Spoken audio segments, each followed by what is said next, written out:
Let's talk about the the main situation that happened recently. Describe what led up to the shooting.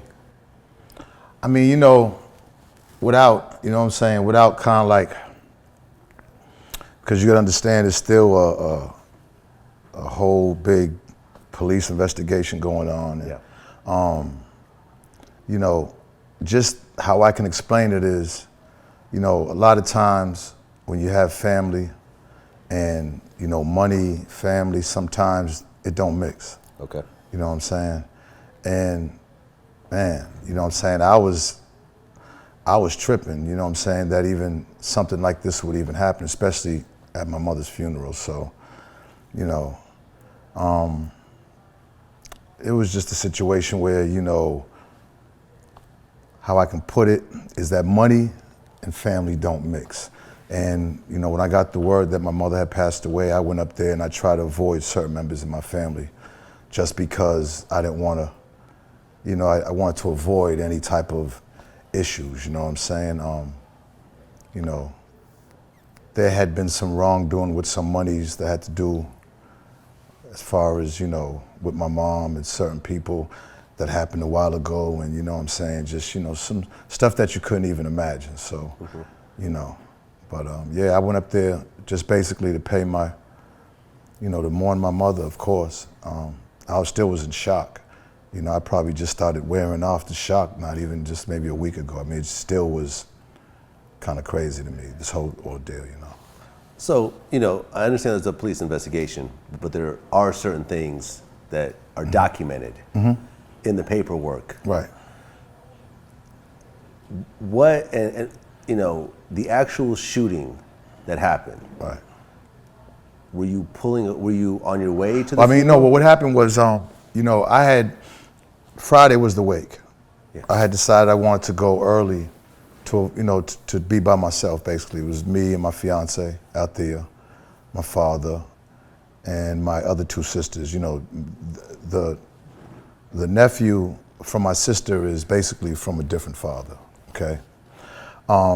So, I went there early and I left, and then, the whole day, it just was a negative day for me. So it just I wasn't feeling right. So I woke up the next day, I was in the hotel, and I basically told, my girl, listen, this ain't, I don't want to be here, you know what I'm saying? I said, I'll come back another time and go to the gravesite, because Saturday was when it was going to be a church service, and then it was going to be over to the grave. So I had woke up early and said, listen, I'm going to book a flight for us to get out of here. I was getting ready to leave. And as I called Dave, Dave was booking my flights. I actually called him and told him to book our flights. And then Stevie had called me, not even as I was getting in the shower. And he said, yo, I'm down here, I'm in Plymouth. Plymouth's about 45 minutes away from Boston. And a lot of my family, my mother's family, Cape Verdean, a lot of her, family is down in Plymouth and in Carver and that whole area, so she wanted to be, of course, buried out there. So when he called me, I was happy. He got me in a good mood because it was out the blue. He surprised me. He was like, yo, I'm here, where you at? I'm like, where you at? He's like, he must have took a cab out there and went to a store or something. He was getting the address to the church. He was like, I'm out here in Plymouth. I'm like, how you gonna get back to Boston? He was like, man, so at that point I wasn't gonna leave. So, Dave didn't book the flights, and I said, well, look, I'm gonna come get you. Just stay there, I'm gonna come get you, you know what I'm saying? Because my father was at the church. He was going to get up with my father. Like I said, I wasn't going because I was trying to avoid, all the craziness. So I went out there, and I was, driving out there. It's Route 3 to get out to the Cape. It's like the main highway that takes you from Boston to the Cape. So when I went out there, as I was going, I was probably halfway there, and I started seeing on the right-hand side, it's only a two-lane highway. I started seeing on the right-hand side the lights flashing. So I figured it was my mother's, I figured it was somebody's procession. I said, maybe this is my mother's procession. So when I pulled up on the cars in the back, I didn't really notice who they was. And so I said, well, maybe this ain't. So then I I was going past it just to pass it, and I was in the left. Then I was going up, I noticed the gray, I guess, the car that was the hearse, the car that was carrying my mother. So I assumed anyways, or the car that was carrying the casket. And then it just, you know what I'm saying, then I was riding past and I started noticing that, man, this is, I noticed a couple of people as I was pulling up. I was like, yeah, I think this is my family. And I just pulled up towards the front and then I just heard gunshots. Boom, boom, boom, boom, boom, boom. You know what I'm saying? And,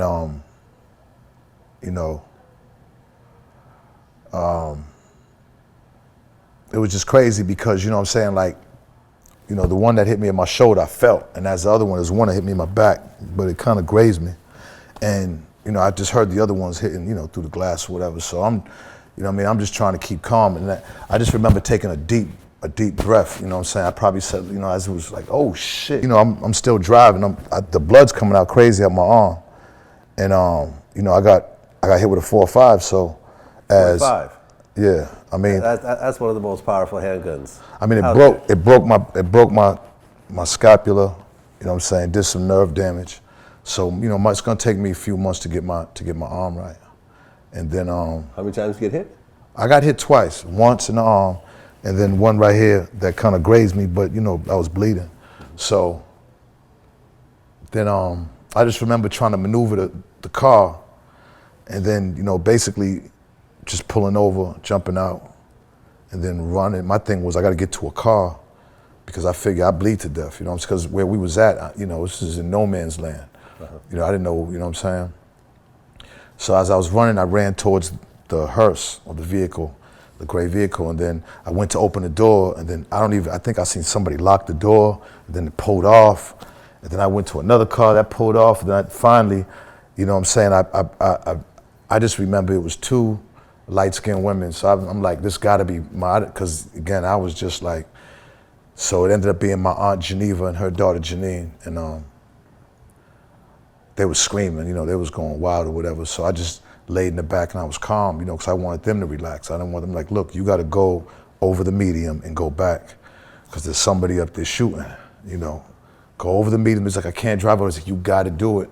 She ended up doing it, and then we took off down, going back towards Boston.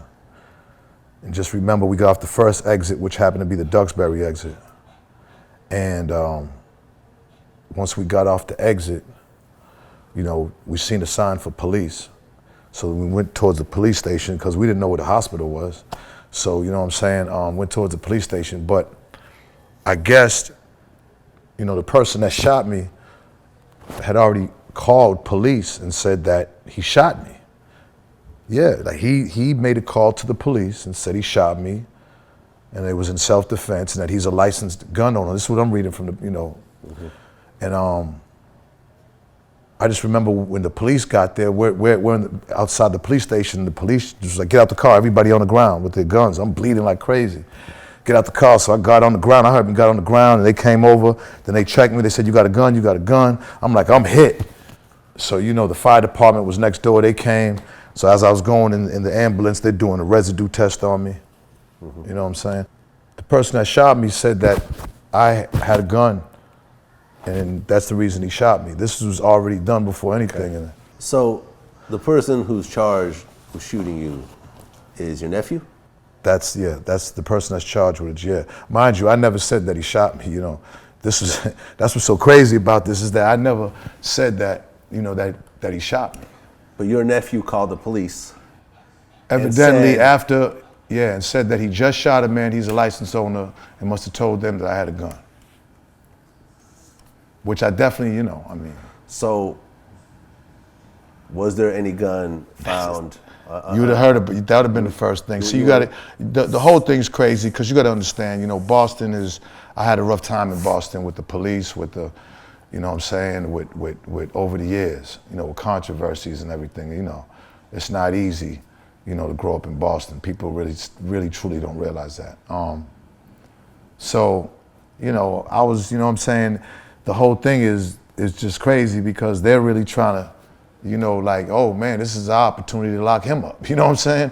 You know what I mean? And so it's just, as far as me, this is their opportunity to really fuck with me. Okay. So, you know, I mean, I guess once they found out I didn't have no gun or whatever, you know, I mean, I was at the hospital by then, but, you know, there was like, you know, they kept my phone, you know what I'm saying? You know, so it's not necessarily, I mean, it's necessarily the investigation going on, but it's still going on about me. Your nephew is currently in jail? Yeah, yeah. Is there a bond set? I don't even know, not that I, you know, I know he goes up for a hearing soon or whatever, you know what I'm saying? Okay. From my understanding, he's in protective custody, you know, he's in PC. Okay. So at one point, I mean, unless, you know, the police department dropped the case, at one point there's going to be a trial. Yeah, well, I'm, you know, I don't know who, you know, they asking me, I don't know who shot me. Okay. So if they ask you to testify in the trial, your answer will be? I don't know. What I just told you. You have no I idea. went up to the thing and I heard gunshots. I was on a procession, I heard gunshot, bah, bah, bah, bah, bah, bah, bah. And then after I just try to, you know what I'm saying, get to a car, get to a hospital and save my life, you know what I'm saying? At any point in this, did you think that you were just going to bleed to death? Hell yeah, yeah. I thought it was over. I mean, because you're describing it to me like It, I ran to a car closed its door, another car drove in the off, middle of the highway. and then we're talking like, a get highway. to the police station, and I'm running. You know, when you're running, your blood's pumping. Like I'm hearing all these events. It took me 27 minutes to get to the hospital. 26, Okay, 27 so it took minutes. you about half I lost an about hour. a pint and a half of blood. Okay, it took you about a half hour. Yeah, to even get to the hospital. to get to the hospital.